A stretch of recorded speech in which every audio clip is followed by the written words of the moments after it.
تو پہلی ذمہ داری استغفار، توبہ اور اللہ رب العزت کی طرف رجوع ہے۔ دوسری اہم ترین ذمہ داری اپنے طرز زندگی کو بدلنا ہے۔ جب وقت تنگی کا ہو تو عقل مندی اور شرعی اصول یہ ہے کہ انسان اپنی چادر دیکھ کر پاؤں پھیلائے۔ افسوس کی بات یہ ہے کہ ایک طرف مہنگائی کا رونا ہے اور دوسری طرف ہماری عیاشیاں، فضول خرچیاں اور دکھاوے کی عادتیں بدستور قائم ہیں۔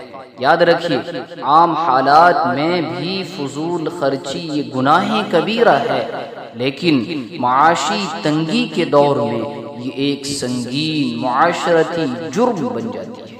اللہ رب العزت کا سخت اور واضح فرمان، ان المبذرین کانوا اخوان الشیاطین وکان الشیطان لربہ کفورا۔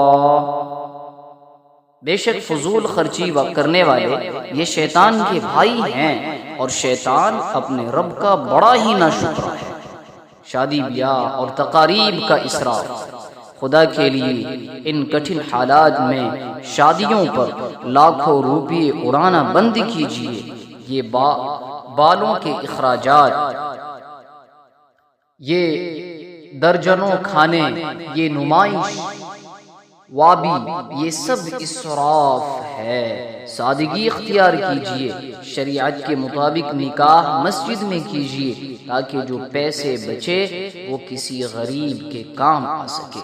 روزمرہ کی زندگی میں تبدیلی اور غیر ضروری ہوٹلنگ، برانڈڈ چیزوں کی اندھی دوڑ، مہنگے موبائل فونز کا بلا ضرورت استعمال اور غیر ضروری خریداری سے پرہیز کیجیے۔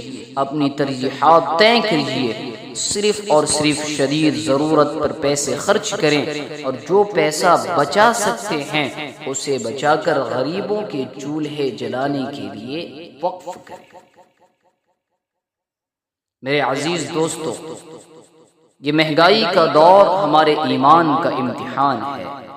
یہ وقت صرف اپنے اور اپنے بچوں کا پیٹ بھرنے کا نہیں، یہ وقت انصار مدینہ کی یاد تازہ کرنے کا ہے، جنہوں نے اپنے مہاجر بھائیوں کے لیے اپنے گھروں اور کاروبار کے دروازے کھول دیے تھے۔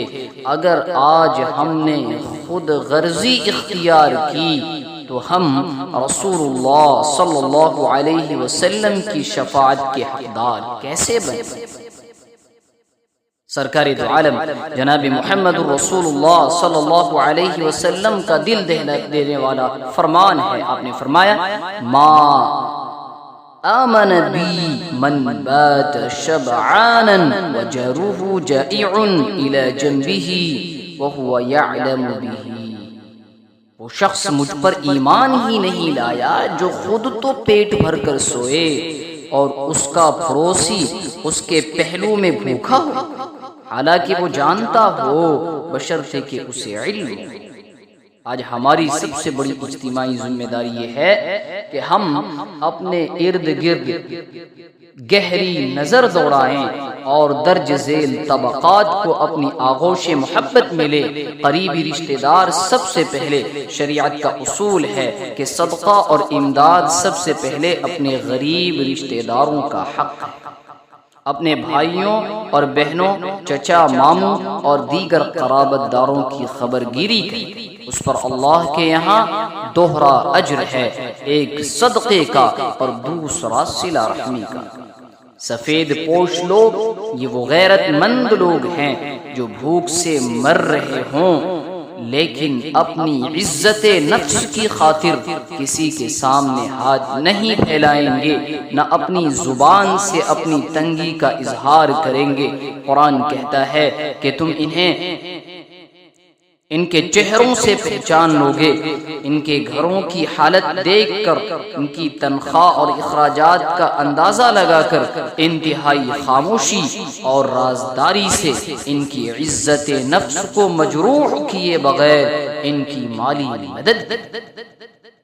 بیوائیں، یتیم اور بیمار جن گھروں میں کوئی کمانے والا مرد نہیں رہا، یا جو بیوہ عورتیں محنت اور مزدوری کر کے اپنے بچوں کو پال رہی ہیں، یا وہ بیمار جن کے نسخے تو ہزاروں کے بنتے ہیں لیکن جیب میں ایک روپیہ نہیں ہو۔